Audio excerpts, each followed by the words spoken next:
we do know is that they've really provided a new perspective to our work. You know, they're obviously eager, and they're really the next generation of the workforce. So we're always thrilled when we have them on site with us. And there's no question that providing this type of opportunity for these students is a win-win for them and for the businesses that take part. We currently have a student through the ICTC program, and he's become a huge part of our communications team here as well. So I want to thank everyone up front for the questions that they submitted in advance for our presenters. But when we get to the Q&A and throughout the presentations, please feel free to use the chat box so that you get your question in there, or something that may be different from presenter to presenter. You put it in the chat right away. We'll ask the questions. I'll moderate a Q&A at the end of all the presentations. So yeah, feel free to drop a question in there anytime. We'll get to as many as we can in the time that we have. So I want to introduce our presenters today. We have Tim Perron, Theresa Myra, Margaret Schwartz, and Ayşe Dai-Gammon. I hope I pronounced that correctly, Ayşe. Tim is so bear with me for all these long titles. They get longer, I think, as the years go by. As we age, do our titles get longer? Is that what happens? I don't know if that's the case or not. Tim is the Atlantic Regional Coordinator for the Information and Communications Technology Council. Theresa is the Employment Development Coordinator for the Science, Computer Science, and Engineering program at Dal. Thank you. Margaret is the Outreach Coordinator with the Youth Employment Programs at the Nova Scotia Department of Labor and Advanced Education, our friends at LAE. And Ayşe is the Employment Development Manager, Management Career Services at Dalhousie University. So again, welcome everyone. Thank you all for joining us. Thank you to our presenters, and I'll turn it over to Tim to get going. That's great, Kent. Thank you so much for that introduction. And I think you're right. The titles do seem to get longer, and particularly with our organization's name as well. I'm just going to share my screen here, and we will get going. All right. Well, thank you everybody for joining us today, and for first workday back from many after a nice long Easter weekend. Hope everybody had a good time. So we're here today to talk about wage support programs for hiring students. As Kent mentioned, the Chamber has leveraged the various support programs that are out there, have many organizations, and we'll talk about that in a little bit more detail as we go forward here. But just to kick things off and to put things into context. So if you only remember two things today from this event, from me at least, that is that we can offer wage subsidies for eligible students of either 70% up to $7,000 if we're promoting diversity in the workplace, or 50% up to $5,000 for all other eligible students. And Margaret's going to talk about what LAE is doing as well to help make students even more cost effective. So this is going to be the foundation of my presentation. Just briefly, what is the WIL Digital Subsidy? WIL, W-I-L, stands for Work Integrated Learning, and it is ICTC's wage subsidy program funded by the Government of Canada that helps employers grow their business by providing subsidies when you hire students. So that's what this is all about today, student wage subsidies. Just very briefly, a little bit about ICTC. Many of you may not know who we are as an organization. We are a not-for-profit, but our origin was back in the early 1990s as a sector council. In 2006, we became a not-for-profit when the sector councils were disbanded. We do a lot of interesting research, and you can see some of those things that are up on the screen right now. And we also have what we call our capacity building and innovation programs. And those programs are intended to help us address any of the challenges that we see coming down the pipeline. And one of those challenges is a lack of talent in specific areas, particularly in the area related to the digital economy. And that is where the WIL Digital program comes in. It is one of our programs to help create a more educated workforce that's graduating and able to help us continue to grow our digital economy. So trying to put this into context, what I like to do is to show you what a typical co-op work term could look like without a subsidy, and then how the subsidies help. Now, I do want to make it clear that this is not a co-op only program. It works with all kinds of students and all kinds of academic programs. but for illustration purposes, I think it's helpful to look at a specific example. So here, if we have a very typical co-op work term of about 560 hours for a summer, for example, without a subsidy, that student would cost you a little, around $8,400 plus that's in wage expenses.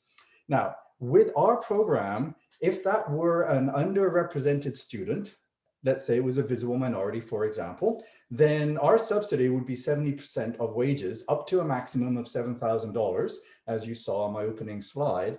And that means that the cost of that student would come down to about $4.50 an hour. And what you're going to hear from Margaret a little later on today from Labor and Advanced Education is that our program can be combined with other non-federal programs. And this summer, the province allows their program to be combined with ours that can make students extremely cost effective. So we'll take a look at that in a little bit. But what I wanted to do is give you a couple of examples of local Nova Scotia businesses that are taking advantage of our program and sometimes taking advantage of Labor and Advanced Education program as well. So Charles Milton, who you see here, is the CEO and founder of an organization called Bursity. And Bursity's purpose in life is to create a catalog effectively of funding that's available for marginalized students to help them pay for their education. So last year, Charles had the idea and he applied for an ICTC wage subsidy. And I actually met the student that helped Charles get his business off the ground. But it is one of those success stories. And I just love sharing this because I truly believe that without the funding that comes from Labor and Advanced Education and from the federal government to help support startups, some of these startups would not be able to do what they're doing today. So Bursity has become a very successful organization. As you can see, a large number of scholarships that are out there, $400 million of scholarships. And that is in part thanks to the student wage subsidy programs that are out there. And by the way, Charles is going to be featured as one of our success stories in an upcoming blog on ICTC's website. Now, another organization, slightly larger, very well known in Nova Scotia, is Simplycast. And Saeed El-Durali of Simplycast, he's the CEO and president. And what he decided that he wanted to do is that he wanted to give back to the community, and in collaboration with ICTC and Dalhousie and Labor and Advanced Education created this incredible internship opportunity for students to go and spend some time with Simplycast and get some experience in a real world environment. But of course, that also gives Simplycast an opportunity to get familiar with a lot of super talent that's out there, which I'll talk about in just a little moment, because that is actually one of the benefits of the program, is allowing employers to see what talent is out there. So when they're ready to hire, then they know who they want to bring on board. So just briefly about the program and what we're doing in Atlantic Canada. So what you can see is that since April of last year, so we go by the federal fiscal years, which have, as you well know, March 31st was the end of the federal fiscal. So we've supported about 430 students across Atlantic last year. And you can see the numbers there, about 300 or more in Nova Scotia alone, which is fantastic. And you can see that in Nova Scotia, students worked across Nova Scotia, and they also worked across the country as well. Many of them going and working remotely in Ontario, which is great. And I also like to include some of the things that employers are saying. So if you just take a look up over here, or on the right-hand side of the screen, these are some comments from some of the employers that have had some great experiences with students this past year. So I'm really excited to be able to support students in Atlantic Canada. And of course, our program is a national program as well. So as we talked about earlier on, wage subsidies are one of the key advantages of this program. So if we're promoting diversity, and our website has a list of what we would consider to be promoting diversity, but that would include visible minorities, people with disabilities, newcomers to Canada. So that would be people who have been a permanent resident for less than 5 years. women in science, technology, engineering, and math, or other underrepresented disciplines, and some other groups as well. And so we're able to subsidize those at 70% of wages up to $7,000 for each work term, and 50% of wages up to $5,000 for all other eligible students. And I should mention that international students are sadly not eligible for this wage subsidy program, whereas, as Margaret will say, will advise, labor and advanced education are able to support international students, which is great. So a couple of things to point out, because if any of you have had experience with some other federal programs that might have taken a little bit of effort and time to apply, etc., I just want to point out a couple of things here about our program. So you can apply anytime. So we don't have any application windows where you have to get your application in. So that means that if you completely decided today that you wanted to hire a student next Monday, we can make that work. It is a quick and simple process. And I say 15 minutes or less. And what I mean by that is that once you've created your account and you've put your business profile in, you only do that once. And that in itself shouldn't take more than 10 or 15 minutes. And then for each application that you put in from then onwards, it should be no more than 15 minutes, probably even less, because you're going to have to create your position description anyway. You just upload that, identify 3 skills relevant to the digital economy, and find your student, put the student information in, and that is about it. So truly 15 minutes or less, a quick and easy process. And our turnaround time is very fast as well. So you should know within 2 to 3 business days if you're going to be approved, and within 6 to 10 days, you would actually get a formal contract that would come out. We offer flexible work term durations and hours. And what I mean by that is that if you want to bring someone in for a full co-op work term, you can absolutely do that. That would typically be 16 weeks or 4 months. But if you wanted to bring someone in who was working at, let's say, or a student at NSCC, for example, that had a 6 or 8 week work term, we can certainly make that work as well. And it doesn't have to be a full-time position for us. Obviously, co-op offices have their own requirements, but because our program works well with both co-op and non-co-op, then we have a lot more flexibility. And as I mentioned, that we can be stacked with other non-federal programs, which makes the students very cost effective.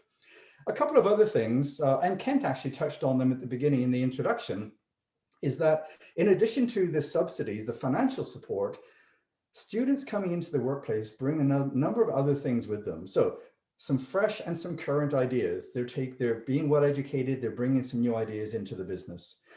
A great opportunity, as I mentioned earlier, to identify who would be a great future employee when you're ready. If you're a startup, employee number 1, super critical. If you're a small business, getting that first employee or that second or third employee, very, very critical to make the right choice. If you've had that student come in with you with no long-term commitment for 3 or 4 months, you should know that's like a long-term interview. That's a great way for you to identify student talent that eventually could become a great full-time employee.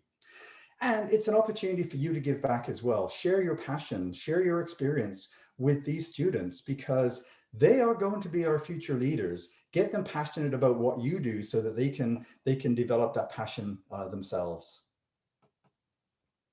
So hopefully you're all excited now. You want to know, how do I get some of these wage subsidies to bring some of these great students in? Well, it's very easy. All you need to do is hire a student as a full-time or part-time employee. And it's important here, it's not as a contractor, as an employee. And the position just needs to be relevant to the digital economy. Now, I called out here 3 things: business development, digital marketing, and technical sales. These are not the only areas that the students can work in. And I'm going to give you, we'll just go through a long list of some interesting positions, so just so to give you a flavor for what kind of roles students have been playing this past year. But anything relevant to the digital economy, and that's not hard to find these days, would be an eligible position. Now, in terms of you as a business, a for-profit or a not-for-profit organization registered in Canada, obviously provincially or nationally. And as I mentioned, you need to bring them onto payroll. The students need to be put on payroll. They cannot be working with you as a contractor. And because it can be a full or part-time position, that gives you some interesting opportunities to bring, let's say, a co-op student in for 4 months, doing some great work. Maybe you're doing a digital pivot. And if you really like that student and that student likes working with you, then you could keep them on for a part-time position for the next 4 months while they're back at full-time studies, if they choose to do that. So that's a great way of helping the student get some extra money to cover their tuition while they're perhaps working 7 hours a week or 10 hours a week with you, supporting your digital marketing activities, for example. And I think the other interesting thing, and this is one of the good things that has come out of COVID, is that we're able to support both in-office and remote positions for as we go forward with the program, whereas previously it was only in office. Of course, COVID made that not possible, but now we can work with remote positions as well. And we do have a net new requirement, so you have to intend to hire more students than you would normally without the program. I'm happy to dig into more detail on that either afterwards or one-on-one if there's any questions on that particular aspect of the program. Now, in terms of students, I did mention that international students are not eligible for our program. However, any other student that is registered in a Canadian post-secondary institution, so that could be a college, a university, could be a private institution that is accredited, they can be full or part-time students, so they do not have to be full-time co-op students. They could be a part-time student. And as you can see on the screen here, we can work well with college students from NSCC. We can absolutely work well with both co-op and non-co-op undergrads. We can also work with master's students and PhD students. If you are working in a very specialized area and you need to bring some talent in, or you need to have a master's student in business coming in to help you with some business planning and so forth, then we can work with those students, and we can support back-to-back work terms as well. And often in a master's program, it's not uncommon for there to be an 8-month work term requirement, and we can definitely work with you on that. The students do need to be legally entitled to work in Canada. So that means that we work well with Canadian citizens, permanent residents. And if you remember, I mentioned that someone who's been here as a permanent resident less than 5 years is considered an underrepresented student, so eligible for the higher subsidy. And then anybody who would be identified as or protected by the Immigration and Refugee Protection Act. And we have no age limit. And that's really great because often someone going back to an NSCC program is doing a career pivot, and we can support them if they are a mature student going back and taking some learning later in life. So just briefly, I'm certainly not going to look at all these in great detail, but I wanted to throw some of these up on the screen here just to give you a sense for the kind of roles that are relevant to the digital economy that we are supporting. So you can see some of the more typical data analyst and reporting, database designer. In fact, the database designer and analyst was, if you remember Charles Milton with Versity, that was the student's role that he took on to help him create his environment. But there's a lot of roles that are relevant to the digital economy that are helping businesses with their digital pivot or putting e-commerce into their website that wasn't there before. And you can see some non-traditional ones. And I like to highlight this one because I think it's interesting. Greenhouse intern was one of those. And if you think about greenhouses today, there is a lot of digital tech in those greenhouses. So it's not your traditional greenhouse of the past. So a lot of very interesting roles that we're able to support. And as I say here, it's really any position that is relevant to the digital economy. And if you have any questions, or if you're wondering if you have a role that would be eligible, then by all means, reach out to me. You can send me that position description. I can take a look at it and I can let you know if it would be eligible for our program. But there is one other thing I wanted to mention that is a benefit both to the student and also to the organization. And this is our Will Digital program includes a micro-learning component for students that are working in those 5 areas that you see on the left of the screen there. If they're working in, let's say, advanced manufacturing, where they're working with sensors, for example, or if they're doing some work in the AI space, or any of those other areas, we have a short 6-week micro-learning program that gives those students some additional learning to complement what they're taking in university, and gives them some extra skills that they can bring into the workplace. And that is something which is, you choose as the employer if you'd like to engage your student in that. And with the student's permission, then we register them at no additional cost to either the student or to yourself. It's just an added value for them being subsidized by our program. So hopefully by now you're saying, this is all great, Tim. I really want to go and apply. How do I do it? So you will go and visit our website, and you can either key in will.digital into the URL window, or visit one of these two English or French sites, and you will see this page that comes up. And then if you click right down here where it says apply now, if you click on that, then you will have the option of either logging in. If you currently have set up your business profile that I talked about earlier, you only ever set that up once, so you can log in, you have login credentials. If not, you can register, and then you are able to apply for as many subsidies as you want. So I've given you, this is the, over here, this would be the kind of thing that you would see if you were to log in. There's several applications that are underway over here, but 7 easy steps. Create your business profile, submit your applications, and there's a little bit of work to do there, but maybe 10 or 15 minutes. And then once we approve it, you sign your contract. There is a learning plan, because part of the process is to identify 3 skills relevant to the digital economy. And then you have to identify, well, how would the student acquire that knowledge? This is not an academic learning plan. It's really more a sentence or so. And then there is a midpoint check-in. And at that midpoint check-in, it's an opportunity for both you and the student to say, how's the program going? But equally importantly, you can also apply for 75% of the funding that's available at that midpoint as well. So if you choose to do that, you would just submit payroll records for the first half of the work term, and then we will start processing that so we can get that 75% payment to you sooner. Then there is a final evaluation, an exit survey, where we ask you to tell us how the program worked for you and did you get some good value out of it. Same for the student. And then you submit your payroll records at the end, and we deposit that, that subsidy to your account in the place that you specify when you set your business profile up. So just in summary then, we talked about quite a lot of things, some great wage subsidies, up to 70% of wages to $7,000, depending upon the student. A great way to retain local talent. Let's keep the student talent here so they don't have to go off to Vancouver or Toronto or Calgary or wherever. They can find meaningful positions right here. Bring fresh ideas into your business, help you identify new employees, give back to the community, share your passion with those students, bring some value into your organization, and help us develop our future leaders. So that's all I have to say, and I'm going to now stop sharing my screen. I'm going to hand over to Margaret from Labour and Advanced Education, and be happy to answer questions at the end. Thank you, Tim. Hi, everyone. So my name's Margaret Schwartz, and I work with the Department of Labour and Advanced Education. And so what Tim was speaking on was a federally funded youth employment program. So the programs that I'm going to talk about are offered by the provincial government.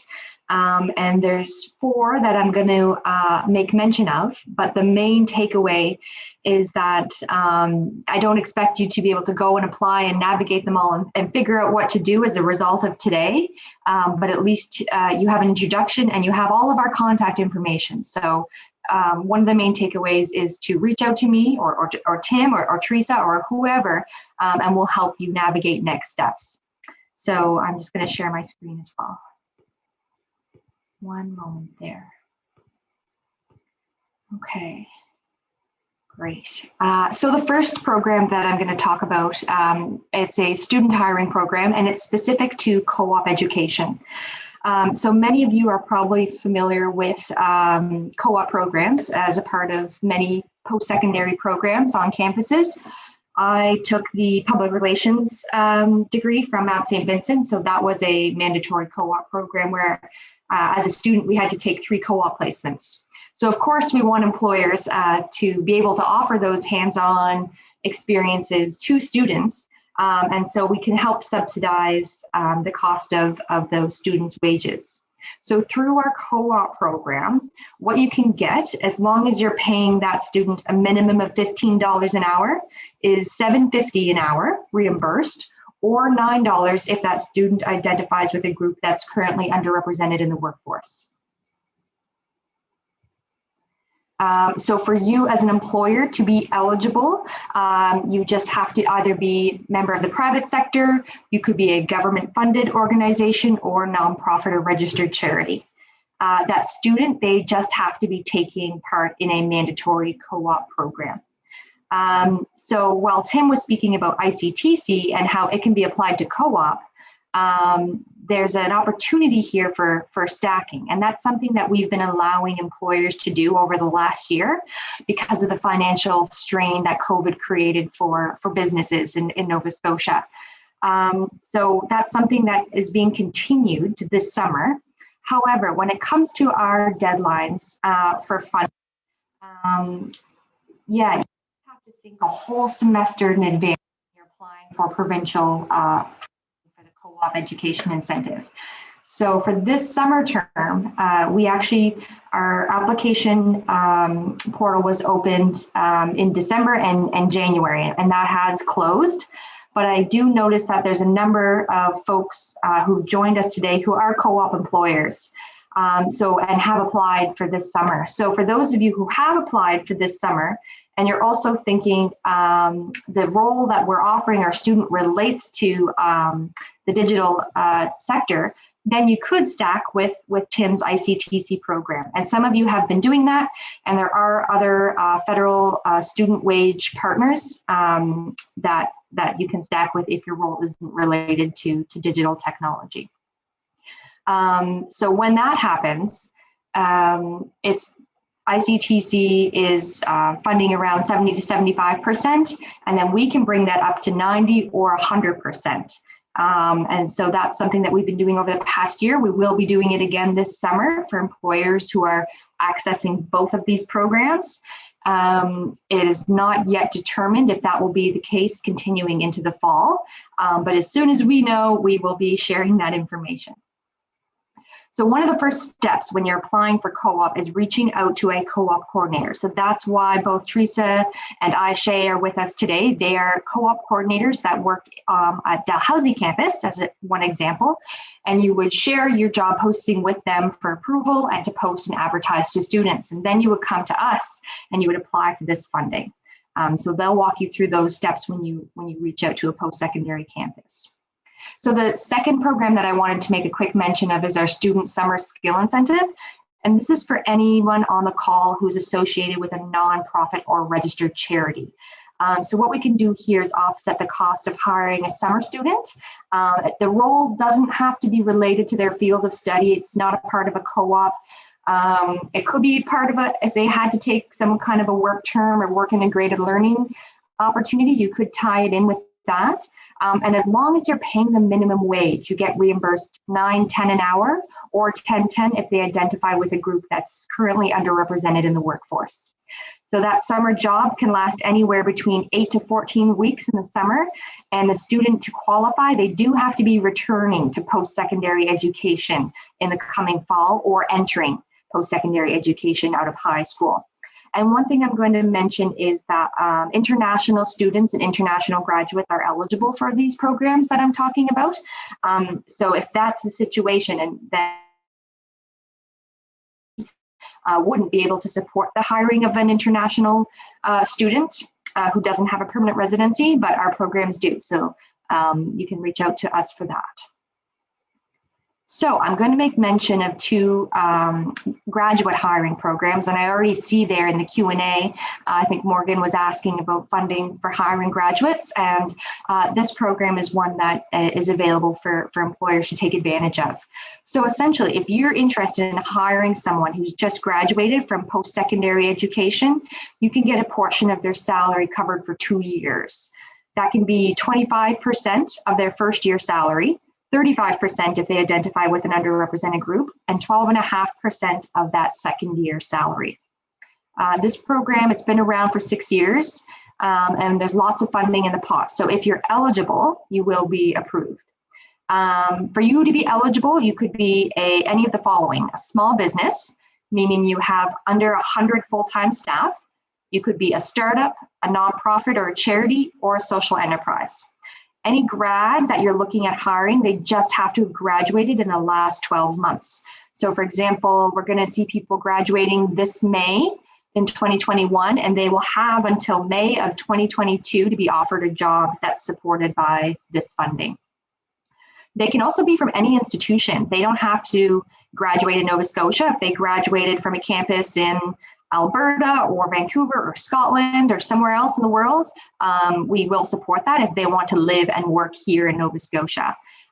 They could also, they could be coming from a private college or college like NSCC or a university, and it can be at any level, certificate, diploma, all the way to master's or a PhD. And what you're offering them does have to be related, the job does have to be related to their field of study and be a new permanent full-time job that pays a minimum of $30,000 annually. And the last program I'm going to make mention of, it's our newest program. It's kind of the cousin to GTO. It's a 3-year salary subsidy for hiring a recent master's or PhD level grads for jobs focused specifically on innovation, product development and research, anything that's going to help an organization expand their export potential. So you'll see a few bullets there in blue on the screen, and those are some of the types of activities that that graduate's job description would have to include. And one of the things that you'll have to submit with this program is an innovation plan that outlines exactly the kind of work they'll be focused on. And I don't want you to think this is specific for STEM and science. This can relate to social innovation as well, and we have approved positions that cover work where the graduate is focused on social innovation for the company. The turnaround time for this program is about 2 to 3 weeks to hear back about approval. For GTO, it's typically within 3 to 5 business days, very quick. And you do have to be approved for these programs before the grad starts work.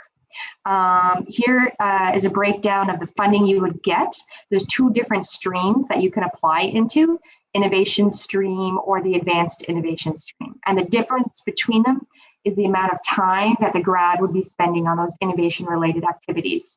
So in the innovation stream, they're spending about at least 25% of their time. In the advanced stream, at least 75% of their time. So you'll see there the incentives are greater. For all of our programs, you do have to create a profile in LAMPS, which is our online application system. And I'm happy to help you navigate that if you don't already have an account with us. So now we still have Theresa and Ayşe here. So I'm going to stop sharing my screen and pass it over to Theresa.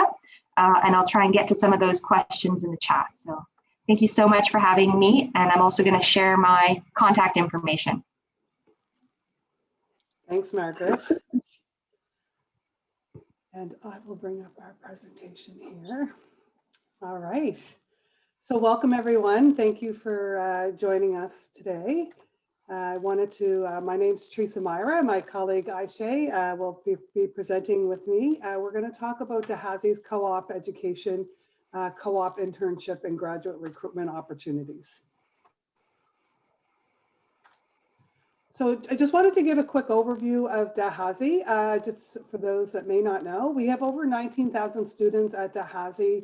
60% of our students are from out of province, and 22% are international, with over 115 countries represented, and over 2,000 co-op students per year. As you can see, work terms take place in every province and territory, and globally in some cases. So building your talent pool is, as Tim had mentioned, it's a very cost-effective way to meet staffing challenges, special projects, staff vacations, peak periods. It's an opportunity to gain new knowledge and fresh perspectives, both from the employer side of things as well as the students. Working with co-op and internship programs is a great opportunity to build your brand on campus, establish those links with institutions, and it's also a great way to assess fit for long-term recruitment and succession planning. As you can see within DAL, we have 4 different departments that do career and co-op services.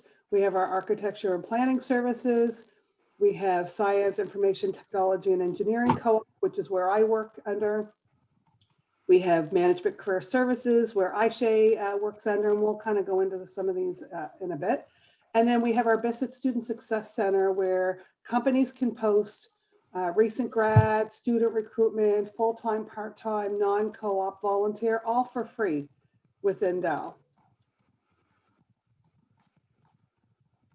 So with Ayşe, did you want to jump in? Sure. Good morning again, everyone. I'm Ayşe. So we are going to talk about our co-op and internship recruitment cycle. Dalhousie University has talent supply all year round from different programs, predominantly for 4 and 8 months. But some of our programs and students are available for 12-month work terms as well. Our recruitment cycle is organized in 3 work terms in fall, winter, and summer. We are currently advertising 4 and 8-month co-op internship jobs for the summer work term with May start dates.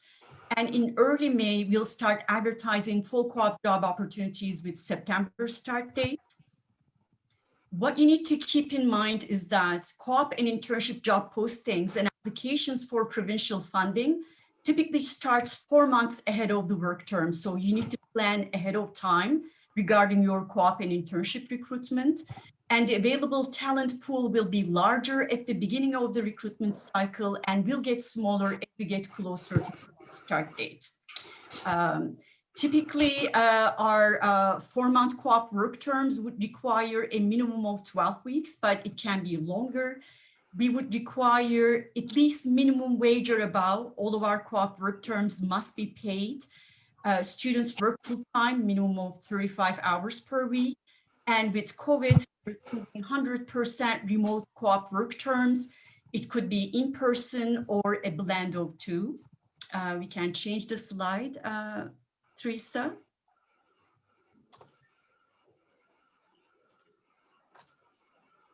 Thank you. So I'm with Management Career Services at the Faculty of Management. We are your one-stop shop regarding your business-related recent graduate co-op and internship recruitment needs. You can access our talent pool through 3 programs. Our largest talent pool is available in our mandatory 4-month Bachelor of Commerce co-op program. We have over 300 co-op students available each co-op work term in winter, summer, and fall. This year, we are celebrating the 100th anniversary of this very established program. Some of our employer partners would like to hire a student longer than 4-month co-op work term. Therefore, we do offer beyond 4 months, 8 and 12-month internships. Our corporate residency MBA program offers an 8-month internship between May and December. These students have diverse backgrounds such as science, IT, engineering, and business, with typically 1 to 3 years of previous work experience. We also offer an undergraduate level 8 and 12-month internship program through our Bachelor of Management internship program with May and September start dates.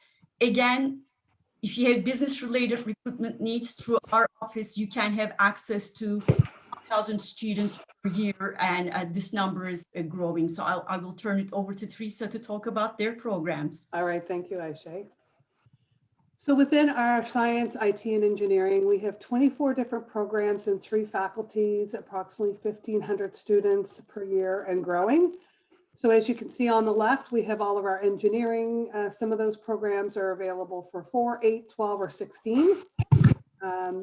The top right, all of our science. So we have all of our science programs there listed, as well as our new math and stats co-op and a brand new sustainability co-op. And what's interesting about the sustainability co-op program is it's students in that program are doing double majors between business and sustainability, arts and sustainability. So they bring a really interesting skill set to companies that are trying to, do sustainability initiatives, working with internal, external stakeholders, et cetera.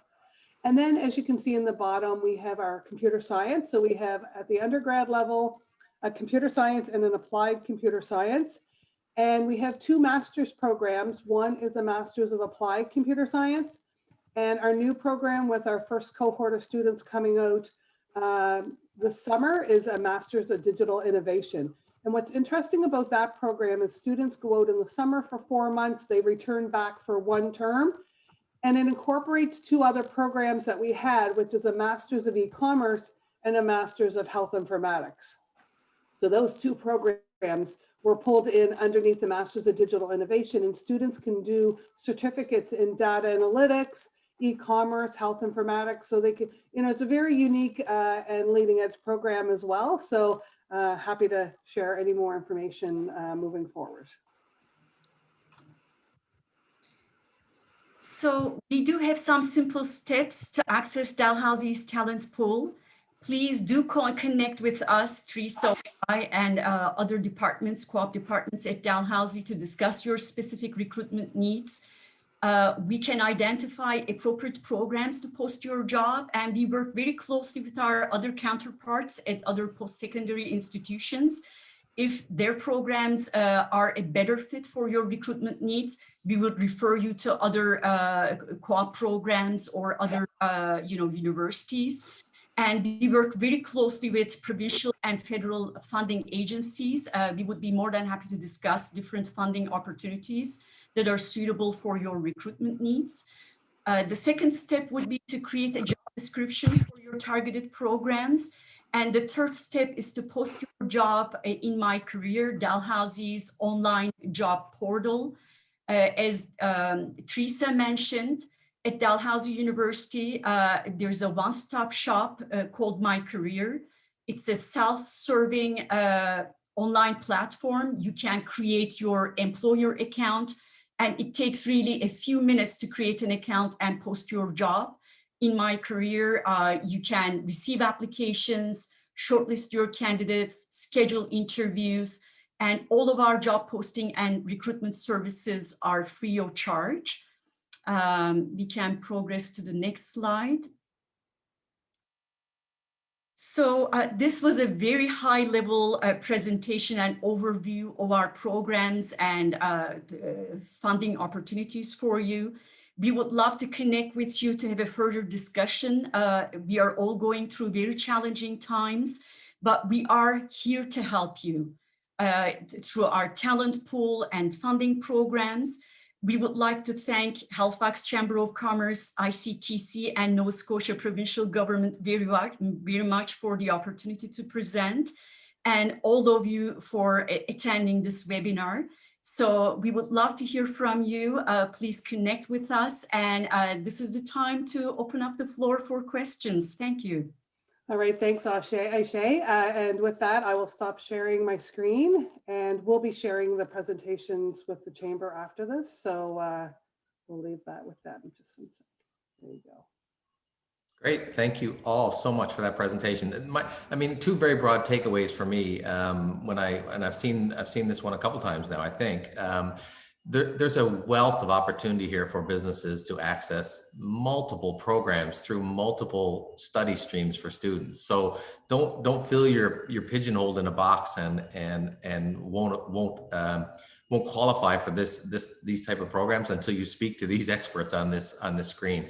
We covered a lot of information this morning, but again, please reach out to anyone on that presented today if you're unclear at all about the kind of student you need, the field of study they're in. Is it a co-op program? Does it qualify for ICTC? You won't know until you ask the questions, and I think you'll be surprised when you think about ICTC and the potential there to have 100% funding for a student. I don't know any business that couldn't avail of that type of opportunity and make it work for them. And like I said earlier, the breadth and depth of the knowledge these students bring is quite remarkable. So thank you all for that. My other takeaway in our observation here at the Chamber has been over the pandemic that the companies that were prepared digitally for the pandemic had a huge head start on those that were not. So digital adoption has become the buzzword of the pandemic, and the opportunity here is for companies that are thinking of moving online or having an online presence that don't, or want to enhance their online presence. This is a way to do it, and to do it 100% funded.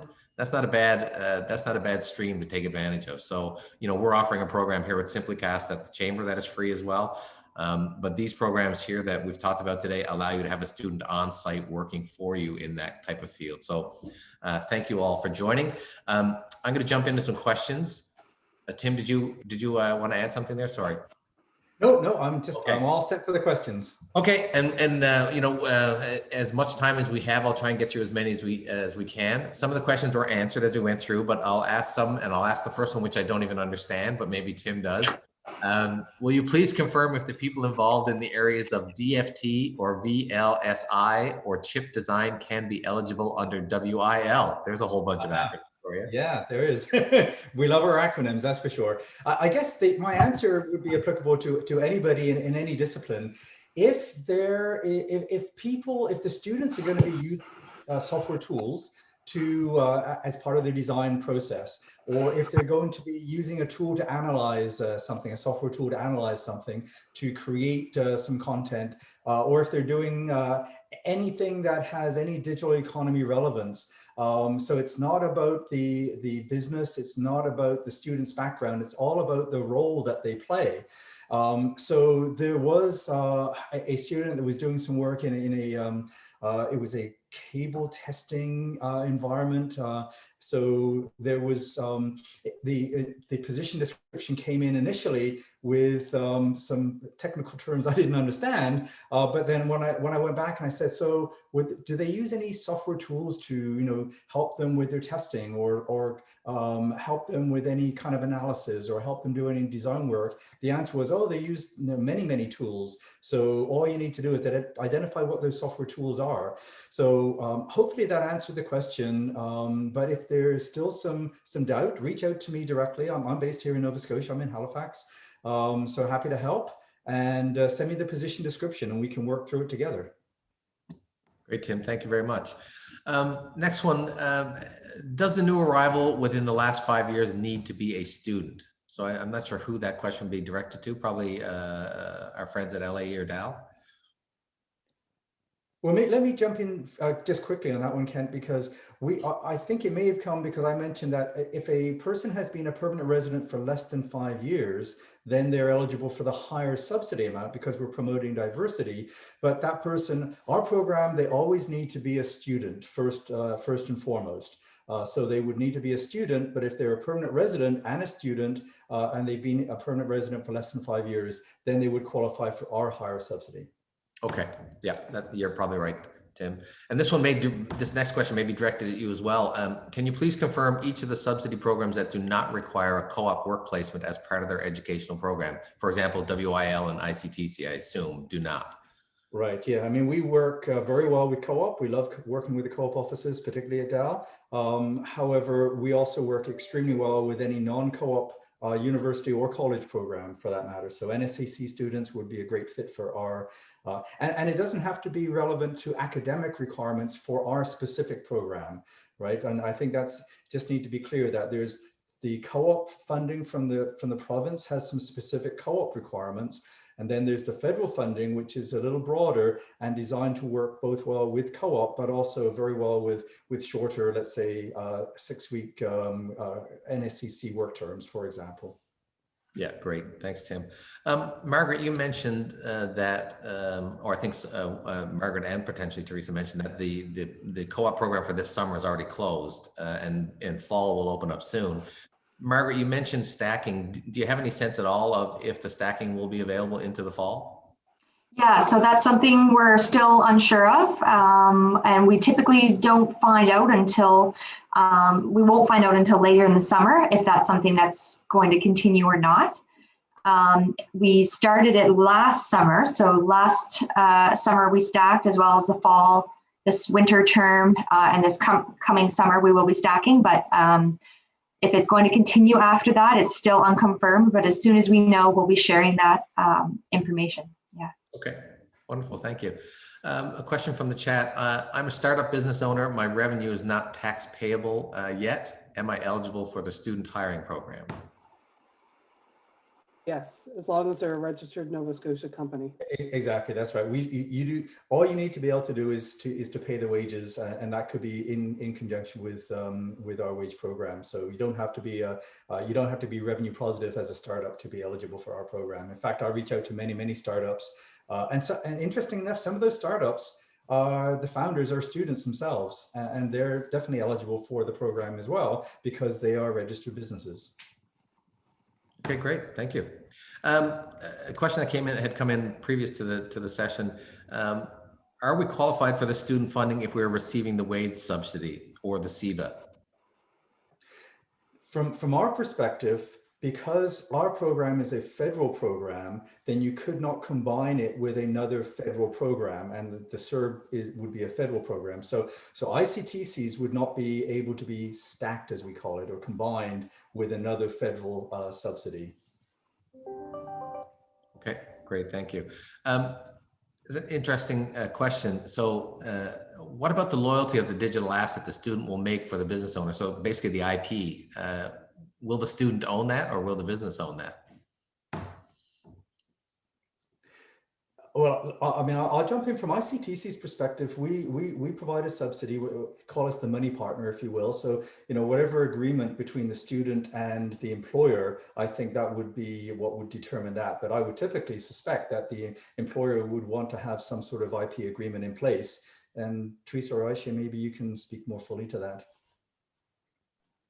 Yeah, I would agree. I mean, certainly our students in science, IT, and engineering, when they're working with companies, that's usually an agreement that's made or a signed document prior to. Students do have to do a work term report that talks about the work that they do on their co-op work term. So, but as far as the intellectual property of what they're working on, that would have to be something that would be decided, like you would with any employee, right? Co-op students are just a short-term employee. Yeah, I would assume any IP policy that applies to the business would apply to the co-op student that comes into that business as well. Yeah. Okay, great. Let me see what else here. Are secondary students eligible for any of these programs? So I'm assuming that means secondary school students. Yeah, so from ICTC's perspective, and it's a great question, and the answer is unfortunately no. And I just want one small clarification is that there is I call it a limbo area between when a student graduates from high school and they've already been accepted to go into, let's say, Dalhousie in September. But unfortunately, for that summer where they are no longer in high school, but they are not yet in university, they do not qualify because they're not enrolled as a student yet. They're accepted, but they're not a student yet. Now, the other clarification is on the other end of it is that if some of the programs that say from NSCC, they have a work term at the very end of their program, the student does not have to be a returning student to be eligible for our subsidy. They just need to be a student during the work term itself. Okay, thanks, Tim. Appreciate that. Another question, is there an avenue, Margaret, this one's probably for you, is there an avenue for the province to reopen the funding application window for the summer 2021 programs, particularly given current COVID challenges? So I know right now we're actually at capacity for all of the applications that we've received for the summer. There's been a tremendous amount, and we're able to actually fund a few more because of the stacking. That's allowed us to kind of spread our funding across more employers. But I do know we are at capacity for this summer in terms of the amount of funding that we have to work with. Okay, thank you. Now, just to add to that, Kent, if I may, ICTC has plenty of funding out there for summer. So talk to me. I'd love to get some federal money into your hands. And to add to that, we have plenty of students still actively looking for summer opportunities, both from the business school as well as our programs. What's not to like about that? Students and federal money available. So, I mean, I think that's a very important point. I mean, so if you're trying to stack and get the max, yeah, maybe you can't this summer with a co-op student, but there are certainly tons of students out there where you can get 75 plus of that funding, which is still pretty darn significant if you're hiring an engineering student or someone else who can really help your business through the summer. So there's still tons of time and opportunity. So yeah, please take advantage of that. Another question, do we have to have the potential work term students identified before being approved for funding for the upcoming fall term? So maybe I can, let me answer that one from the ICTC perspective. The answer is yes and no.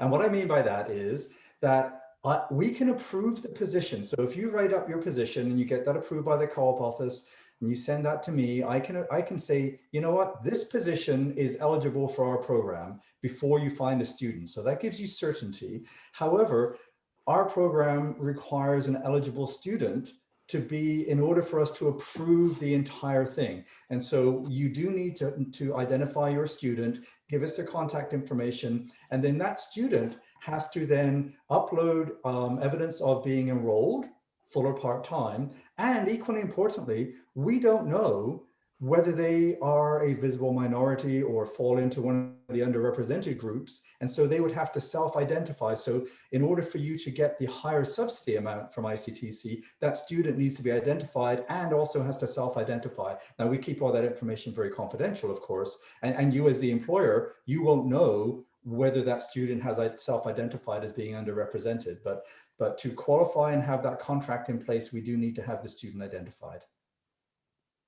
Okay, thank you, Tim. Margaret, did you want to add to that or? Yeah, I'll just add to that. When you're applying for the co-op education incentive with the province, since you're applying a few months in advance, you don't have to have your student identified. So you typically would apply for the funding and then you're posting your job to advertise, but you don't have to have that student selected. That's information that you would submit to us later on once they've been selected to start their work term. Okay, great, thank you. And I think you guys covered this next question a little bit, but I'll ask it anyway just for clarity. Do we receive the funding at the beginning of the work placement, or how is the funding paid out? Mm-hmm.